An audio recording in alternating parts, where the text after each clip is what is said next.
Danny Kadota, what are you doing here on a beautiful Sunday morning? It's good to see you. I'm here to be with you. I'm here to be with you, and John Morris sitting over here. Hey, John. John's a great guy. You got it. Trevor was just here a moment ago. That's what we talk. We're talking fishing. Yeah. That's what, for me, that's what life's always been about. I know. So I want to dig into, because your show, the Danny Kadota Show, was such a great show. So many people loved it.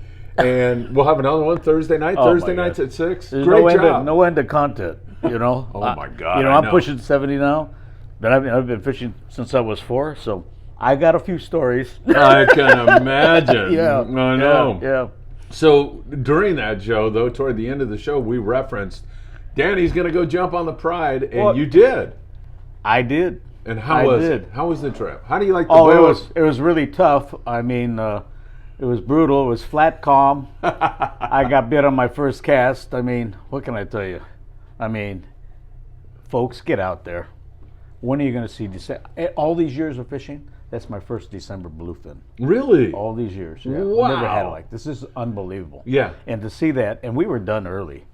You know, we kicked it for home with limits, and you know, it's that school-size fish. I don't care. They had live squid. Some of the guys fished they had some of the fresh dead, stuff like that they were using. You know, I'm kind of old school, got mine on Dean's, but still. And there's a range of fish, it's that school-size stuff, that 20 to maybe 30-something. Yeah. I've never caught bluefin in December all these years. Yeah, you know, that's amazing to me. But it's not amazing to me because it's not that common. And these fish are going to be around for a long time. And I've said this years ago. Why would they leave? You know, you've got the biomass of bait between the squid, sardines, anchovies from here to down below like Collinet, and they migrate in and out. Guys will say, well, they go back to Japan. I don't think so. You know, I'm not going to walk miles and miles if I got a hamburger stand and a block away. Where are you going to go? You're going to you're going to eat what's there, what's available, and it's their favorite food. You know, they may put their noses down in the mud. In fact, a few years back, it was really funny. We did a Gary Norby memorial trip, and Pat Conklin came in on that one, and we had a bunch of the old guys then too, and we did it on the 095. Went out to Tanner, and it was early in the year, and I dropped the jig down. I come back with a couple squid on it, and I just said to myself, I told the guys, I said, you know what? Those bluefin are still here. Why would they move? When you got the biomass of feed, like the squid and the Danes and the chovies, makes sense. They're not going anywhere. Right? They're not. You think they're going back to Japan? You crazy? you know. So I think it's a year-round deal. It's just when they pop, or they get ready to feed. They're going to change. Obviously, they're going to start changing their diet a little bit, maybe as it gets colder because the water temperature's down. So it's just adapting over to that. Who knows? We may be fishing with ganyons and rock-out rates. Oh my God. You're catching them 3 at a time. Yeah. Would that be a blast? Oh my God. I'm done. One drop, but I got my limit. So you're fishing sardine. Talk to us about tackle. Talk to us about Semper rods. I mean, you're fishing graphite, right? I was fishing straight graphites like I have been. Yeah. And the people, have said, it's too light for that. Well, it's not too light for that. You put it in the right hands. It's like driving a Ferrari. Is that for everybody? Can it handle the abuse that a F-250 can truck? No, but it's not meant for that. Yeah, right. It's recoiling quicker. The braking strength is tremendous as long as you know how to fish. And when I say that, and I'm going to emphasize this too with everybody, because it's not just with graphite rods. With any rod, you're going to take the max lift out of that thing, and we put these things on, on scales and test, and we built machinery to break rods to show it.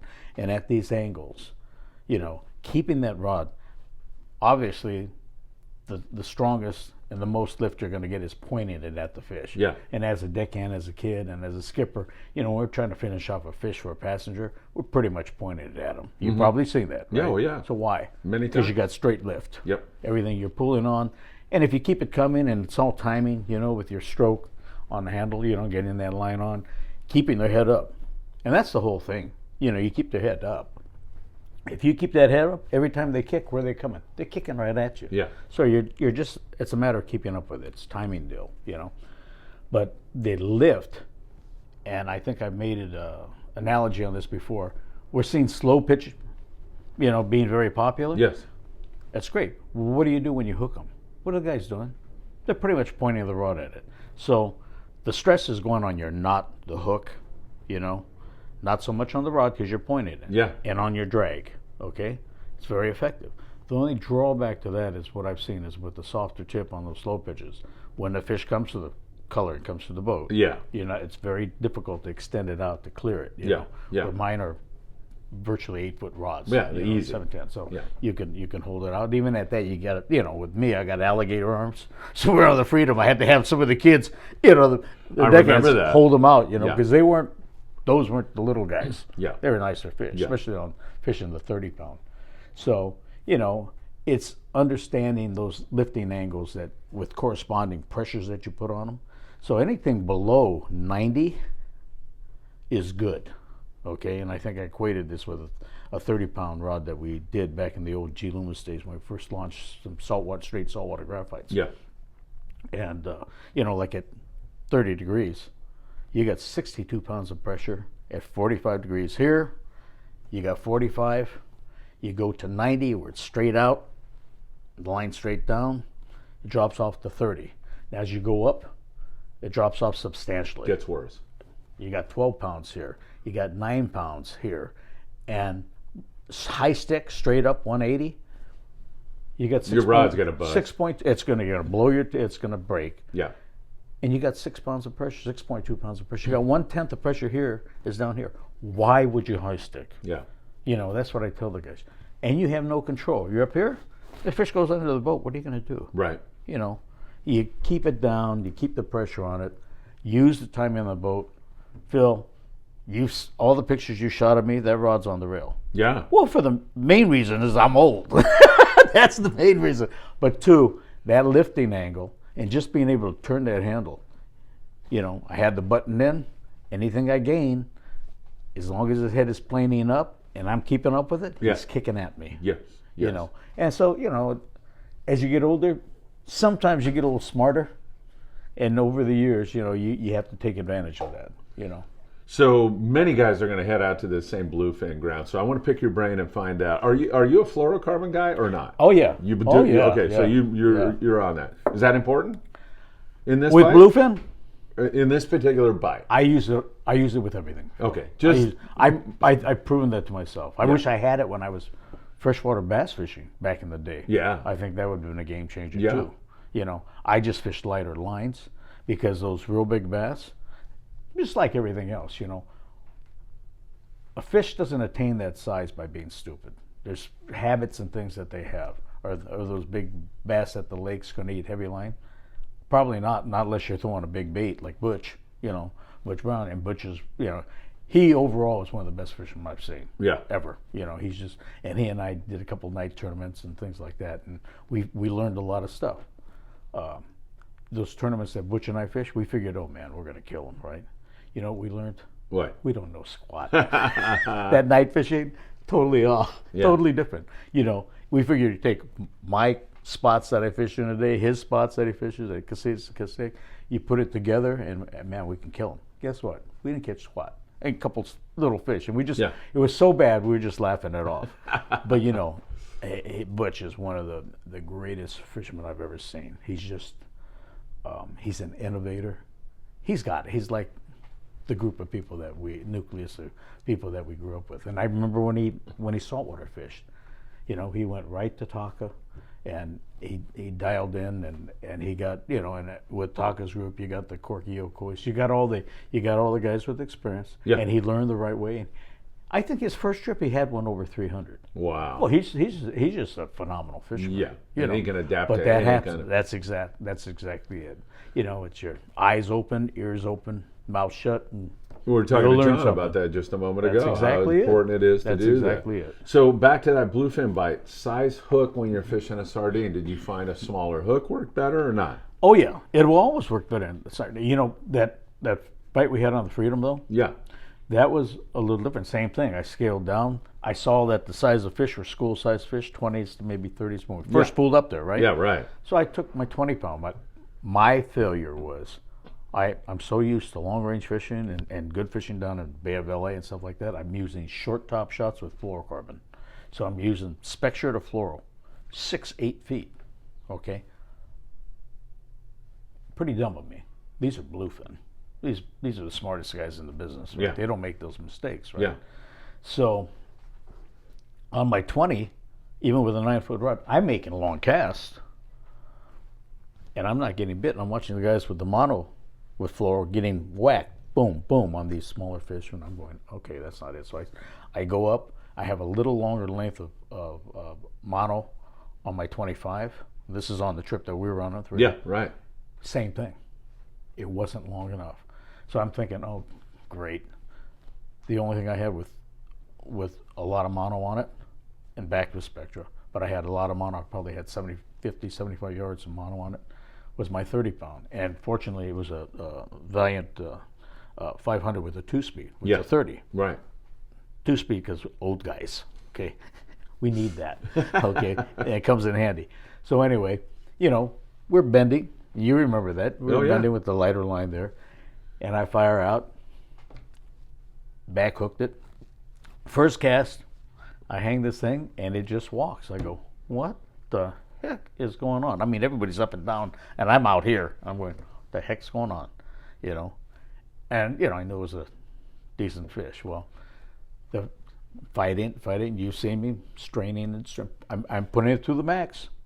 But I had that light ring gamakatsu hook, which is beautiful for fishing albacore and a certain size fish.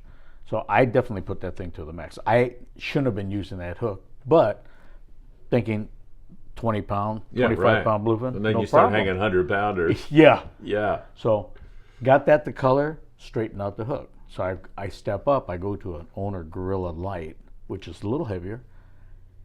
Same thing. I hang another, I didn't hang any small fish.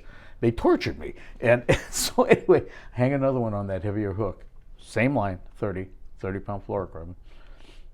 And I'm using straight Iser blue, straight Iser blue with a short top shot of fluorocarbon, right? And same deal, get it to color.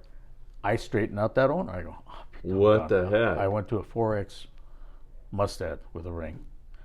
And that's from there on, I was hanging on. You stayed with that? I stayed with that. Yeah. I stayed with that because, as I saw it, they started getting bigger and bigger. And even that one I was on a long time, we had 2 gaps on it. That was a nice fish. That one chewed through.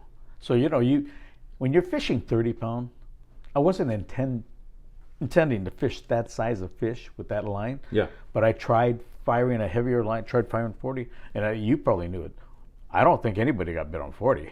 Yeah, right. So that's their typical bluefin. Although the size, when they start escalating up into a triple digit, that 80s to 100 type stuff, when they eat the light line, that's work. Yeah, it's work. Definitely. It's work. It's not easy stuff. So to do everything you can. And we came close on that one. We had the 2 gaps in the water, and that one chewed through the line. So it was just a matter of being on for a long, being on too long. Yeah. And then after that, it was fine. Got the other after that, and that combo seemed to work. But it was fun. I never hooked a stinking little fish. I was hoping for a smaller fish. But, you were out of control. It was unbelievable. But yeah, what a bite. Something that good thing to learn. Absolutely. It's a learning lesson, and that was one more that I stockpiled on the back of my head. What do you do under this situation? Here you go. Well, John knows this. Yeah. We know this, but a lot of guys that are tuning in are new anglers, and they don't understand the importance of choosing a hot bait. We talk about it so often. I used to watch on the deck of the Polaris Supreme. We'd go into an albacore stop, and guys would cast, and guys are not getting bit. Tommy Rothray would walk down slowly, go over to the bait tank, take his time, choose a bait, toss out, and he's bit. And that was no accident. It happened over and over. Tommy's not the only guy who could do that. You do it. Guys that are in the business, it's taking your time and choosing that hot bait, isn't it? It's so important. So important. I can remember coming out of the engine room with diesel on my hands, walking up on deck, picking a chove, hooking it, firing out, and getting bit. But it's time on the water. We're there every day, and that's true with anything. It's like when you practice, to get good at anything, it takes a lot of practice. Yeah. And so the more you go, it helps. I don't go enough anymore, But it's sure nice when you Well, get we're going to shove you out here more often. Yeah. What'd you think about the Pride, and Oh. what would you tell people about going? It was awesome. That is absolutely the quietest boat. I told you I've that, ever right? Oh my God! Well, see, we ran all Detroits in our boats. V12, 871s, 1271s, 892s, and the Detroits. They roar. I mean, they got that certain sound. Yeah. Caterpillar's got their sound. This thing was like. I said, "What is this? Electric?" I It know, was right? unbelievable. It was beautiful. Yeah. Do you think that helps? Probably not. I haven't fished it long enough, but it was great. Running out, it was certainly nice. I imagine it jigs good. I'm sure. And right? I'm sure being quiet like that, it's going to be it's an awesome sea bass boat. Oh, yeah. You're having that stealthiness there. Yep. That's huge. What do you tell people who are listening and they're thinking, man, it's December? Like John Morissette in there, he's on the fence. Should I go or should I not go? Don't even think twice. 'Cause you're not going to get it. I've never had like I said, I've never caught one in December. You get that opportunity to go. And I wouldn't be afraid. Like I said, I nailed one of the first casts, and I'm going, oh my God, this is unbelievable. Yeah. December. This is December. Gorgeous weather. Yeah. Hey, it's early Christmas presents, folks. Here's your early Christmas gift. Giving a bluefin bite in December. Yeah. We're gonna, the next thing we're gonna have to do, get you one in January. Happy New Year. Exactly. There we go. Danny Kadota Show, Thursday night, 6 p.m. Got live. it. People You got can it. call We'll be in, there. or they can actually text in a message, ask you a question. Absolutely. As always, it's good to see you, Danny. Yeah, it's great, Phil. Have them be so. Do your homework. Think about the questions you want. I'll tell you if I know it. I'm not going to BS you, but if I've had the experience of travel fishing stuff like whatever, I'll give you the skinny on it. Yeah. Thanks for coming by You this got it, beautiful Phil. Sunday. You got it. Always good to see you, Danny. All right, Phil. Take care. Awesome.